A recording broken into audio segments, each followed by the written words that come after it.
I'm making my way back to Shelter Bay Marina. It's pretty short from Portobelo to Shelter Bay. I think it's maybe 20 miles total, maybe a little less, 19. It's pretty short, but I like it. You know, you get done with I mean, I've been gone for a month, you know, solo, so it's nice to have the last leg be easy. So that guy up ahead right here, he just got through the breakwater. It's about 3.5 miles ahead, so maybe about 45 to 50 minutes for me. I'm happy to be back in Shelter Bay here in a few hours. I'm looking forward to I describe myself as a finisher. I'm not a doer. I don't like doing things just to do them. I like to finish things. And, you know, finishing a voyage, finishing a planned thing, and boy, there's just tremendous satisfaction in that for me. And I think that's what this sail is for me, is a kind of a recognition that, you know, hold it together until you get there and you can celebrate another finishing. Yeah, it's weird. Everybody's brain works a little different, but finishing is a big deal to me.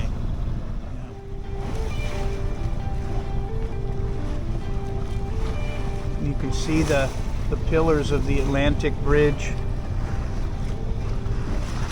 I can't really make out the entrance to Limon Bay yet, but all the familiar parts of Limon Bay are starting to become visible. Well, that's an aspect you don't want to see. Yeah, well, Cologne has two ports. One, you can access it from the sea here. That's the Port of Cologne. And if you go inside of Limon Bay, you can see there's another set of gantry cranes in there. And there's another port facility inside of Limon Bay as well. So two ways, one way from the sea into Cologne, and then another way inside of Limon Bay. So, yep, we're about 2 miles here. It looks like it gets pretty crowded around the opening. It looks like there are several boats there pretty close to the opening, so before I get to those, I'll definitely turn and drop the mainsail and start getting my act together. Well, it looks like I'm gonna have a clear path, no traffic. It's perfect. Nobody coming my way from sea. So, yeah, this will be fine.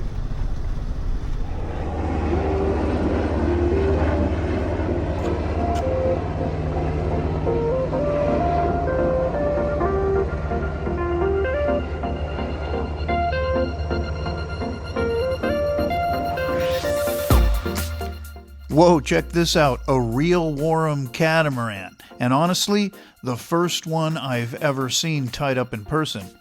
Now these boats, they're legends in the cruising community for a reason. They're Polynesian inspired, often owner built from the ground up, super wide and stable. Look at all the stitching on the rudder. Oh my God, it's held with lashing. I mean, it's amazing. Yeah, these things are so cool. I mean, it's all about simple, reliable adventure sailing. You know, carry your gear, live aboard comfortably. Yeah, super inspiring moment for any cruiser dreaming big, for sure.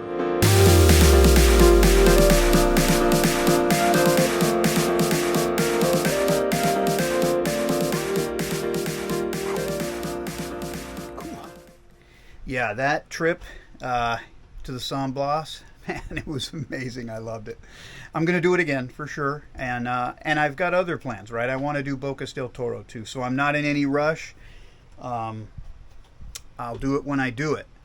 But I am, while I'm here in Shelter Bay Marina, and I'm chilling out, kind of relaxing from that whole San Blas craziness, super fun craziness. What I want to do is I want to go ahead and take another step in improving the material condition of Frog's Leap. And so today, well, I'm going to show you what I've got planned. All right. Well, I've got the lazarette cleared out, and I'll show you why. I have this fitting on the deck here, and I'm pretty sure it wasn't put in by the factory. This one right here. And what's funny about it is it's only on this port quarter. Like if you come over here on the starboard side, yeah, you got nothing over here. So, you know, it's tough for me, you know, it's tough for me to understand why you'd only have it on one side. And, you know, maybe it's my inexperience, you know, I don't know. If you know what that thing is for and why it's only on one side, definitely I'd like to hear about it, you know, put it in the comments. But I don't see myself using it, and if I do need something like that, I'll put it back in. And I'll show you the reason why I think it was put in not by the factory. Let's go into the lazarette here. All right. So if we look up here, this big backing plate, this was put in by the factory, right? This is to the aft port cleat. But you can see here, that doesn't look factory at all. We're going to take this out and fill these holes and reclaim that deck space back there.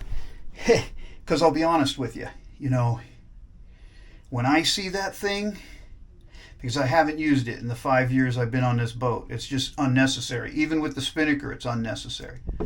For me, as far as I'm concerned, this thing is nothing more than a toe stubber, you know, something to hurt myself on. And I got no interest in that. Come on.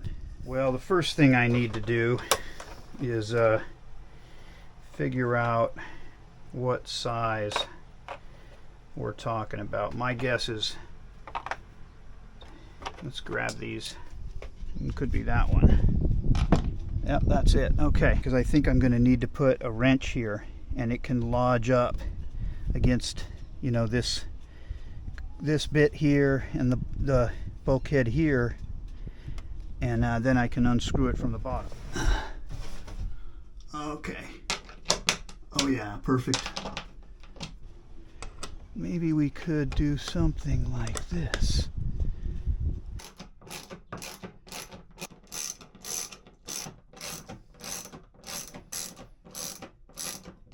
All right, I'm going to want to get these washers off of here because I'm going to want to fiberglass and fill these holes.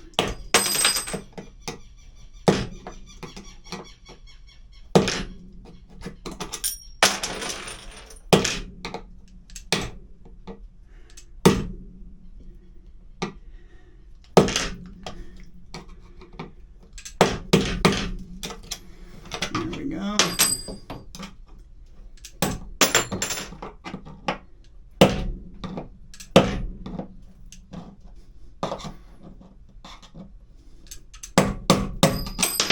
All right, that's good.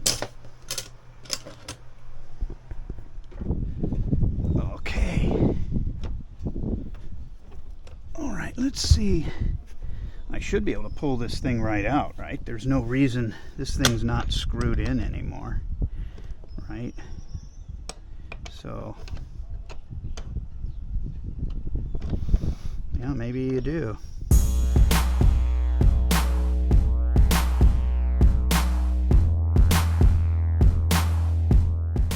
Let's just see if we can, there we go. All right, not bad. Look at that. We'll set that here. Look at this. So we'll clean that up a little bit.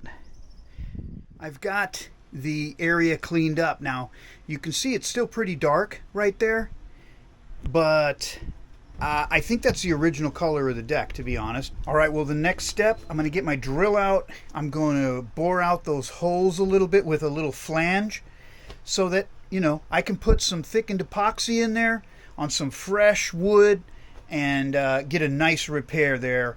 And then we're going to put on some kiwi grip. All right, it is day 2 of Operation Let's Remove That Silly Block from the port quarter of Frog's Leap.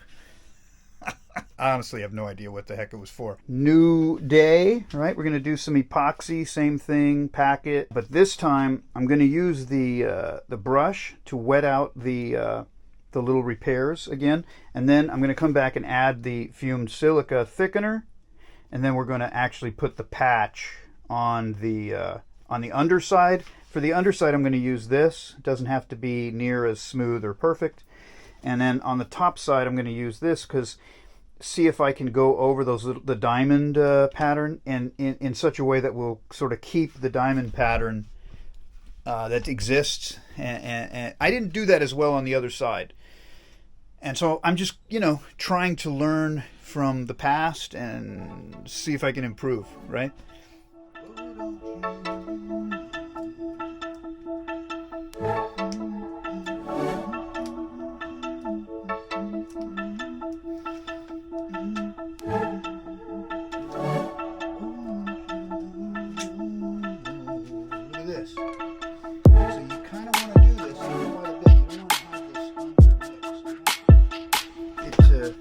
Start curing on me too early.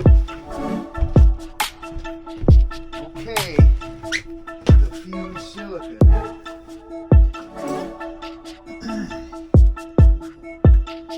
Kind of start this really slow.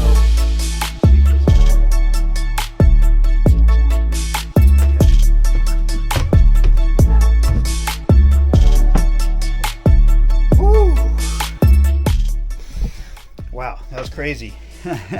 Let me show you what we got on top now.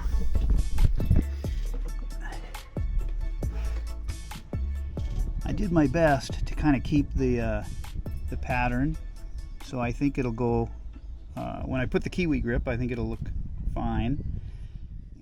All right, well, it's day 3 on this epoxy deck repair. It's not really a repair, right? I'm removing that block and I'm repairing those 4 holes that block left. And day 3, it's like it's a simple job, you know. You think, gosh, why does it take 3 days? Well, there's a couple reasons. One is it's an epoxy job, so every step it requires that 24 hours for the epoxy to cure. Yeah, so I've got it taped off just so, because my plan here is just to kind of cover this whole area right here with some white gel coat. And just because I want there to be a epoxy barrier over these repairs, right? Because, you know, like over here, this is what the kiwi grip looks like, and it's not epoxy. So, you know, I'm not sure, you know, the extent to which kiwi grip can be relied upon to create that UV barrier, you know, that the thickened epoxy needs, because direct UV that's prolonged on exposed epoxy will degrade the epoxy. I didn't always know that. I learned it in El Salvador from a friend that was he was next to me in the slip, so he helped me out with that, and I really appreciate it. So as a result, today's step, it's going to be a 4-day deal, because day 3 is now, and day 3 is going to be this. So we've got some gel coat. I got a container to mix it in. Got some catalyst, right? And a stirrer. That's really all I need. Oh yeah, also I have a brush. So, you know, got my tools, and looks like the weather's going to cooperate. at least for a few hours, right? All right, I've opened these before and seen some crazy.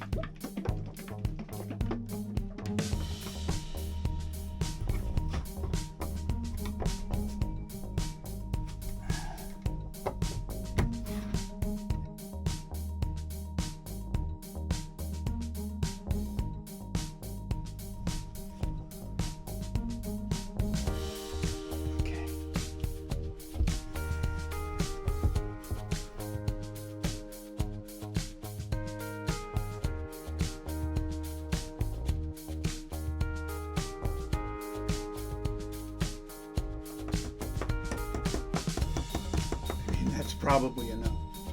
I'll put a little bit. That's good. I can't imagine it needs any more than that. So they gave me way.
Painted it on there. We're definitely going to get some wind, or we're getting wind now. But I'll kind of show you what I did, because I tried to record it, but I don't know if it did. But anyway, that's what we're looking at.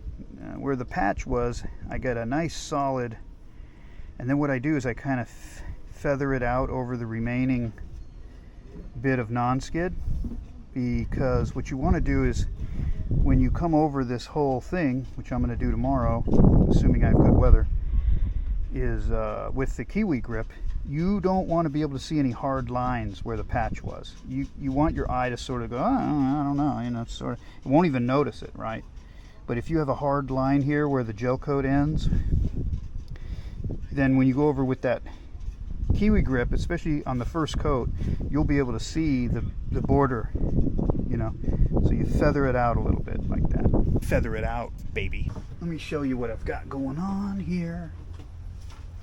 So I've got my materials out here, and I've got everything taped off. So, and I think I can lay it down right here.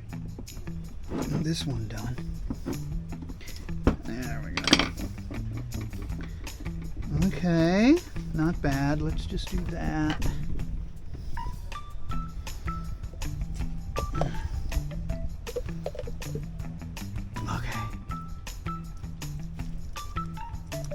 To get, what I've found is you really want to get a lot on there so that it creates the ridges, you know. So make sure I get all the spots too. If you get any, if you leave any holidays, they're going to show for sure. And surprisingly, they show surprisingly well the holidays.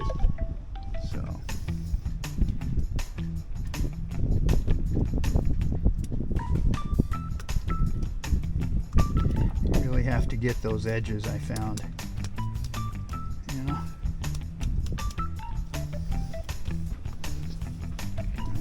little bit cramped in here, I can tell you that. You really have to spoon it out. I don't know if you saw that, but I really spooned it out to get enough on there. You know, so.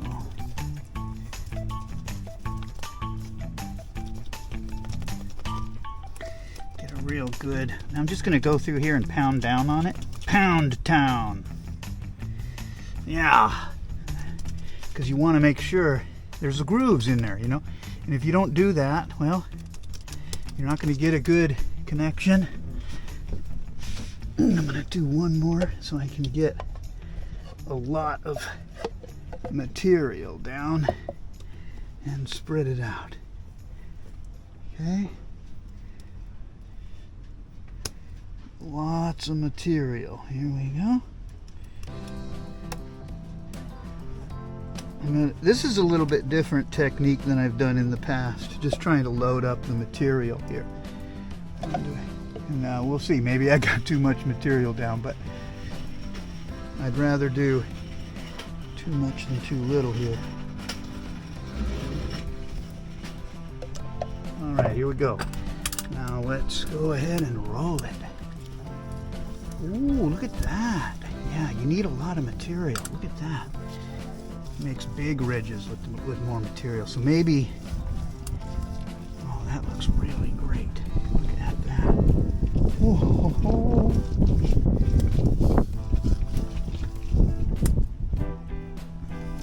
Well, I'm super happy with how that's turning out. I think in the past, I just haven't used enough material, to be honest. And now, I'm making huge. Oh, look at this. I think we're going to get some. Definitely get some. Wow, look at that. All right, well, this is turning out way better than anything I've done. Oh, well, that's good. Maybe we can just do this. Well, look at that. Yes. Okay.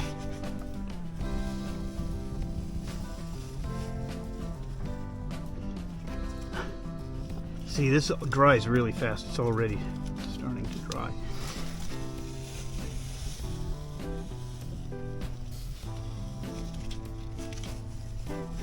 You see, it's getting all over my fingers. There's nothing you can do about it. It's going to get everywhere, you know. So you just got to go behind it, I think.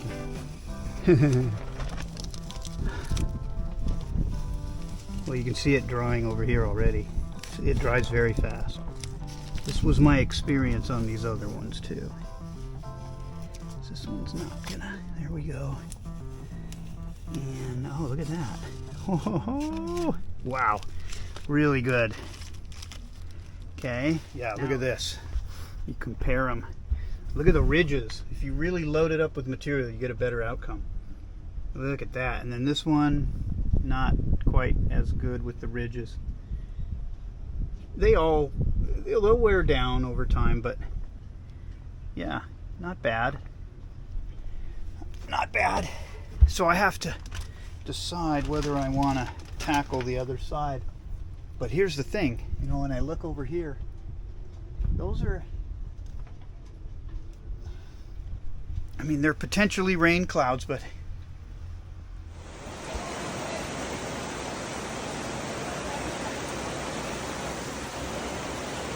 it's crazy. Had to pick up some provisions. Got to get back to the marina now. Right, it's day 10 now. I mean, this project should have lasted like just a few days, but you know, the last time that I recorded on this project was like 5 days ago. It's been non-stop rain. No doubt. And so, well, let me show you where I'm at, since from my perspective, like I'm kickstarting this project again. Well, let me show you. We got here. This is the side that's done over here. Yeah, it really turned out great. You can see that, and then this one right here is really great. So And that's the idea, what I want to do over here.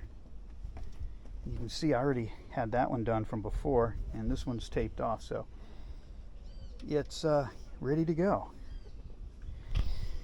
Yeah, so I'm going to get my supplies out and lay this Kiwi grip down, and well, I'll film as much of it as I can. Oh boy, I don't know if that's everything we need, but if it's not, let's go ahead and bring that other one out here and be ready if we need more material.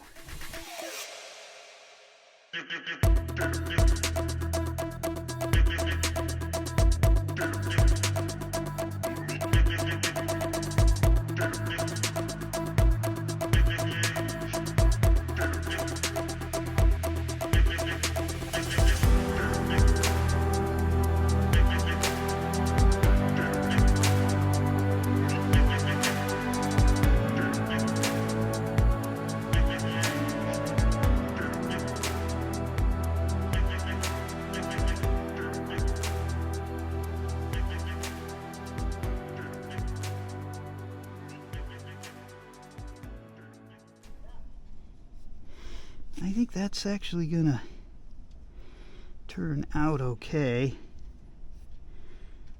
You know, it's not gonna be perfect. I didn't really expect it to be perfect around the fuel fill here. So something tells me I'm gonna like it just fine.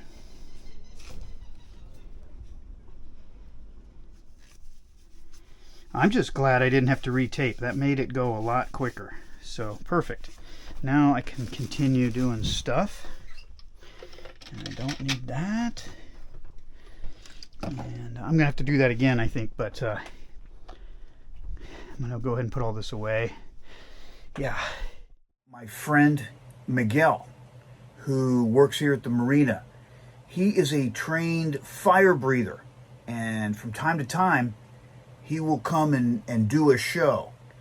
And he let me know this afternoon while I was in the pool. He said, hey man, because normally I don't come out at night. I mean, I kind of go to bed early, you know, I'm 55. What can I tell you? But he said, hey, I'm gonna do this fire breathing show at 8:30. And I was like, well, I'm gonna be there. So I'm heading out right now. Let's go check it out.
Thanks for watching this episode of Sailing Frogs Leap. I'll see you in the next episode.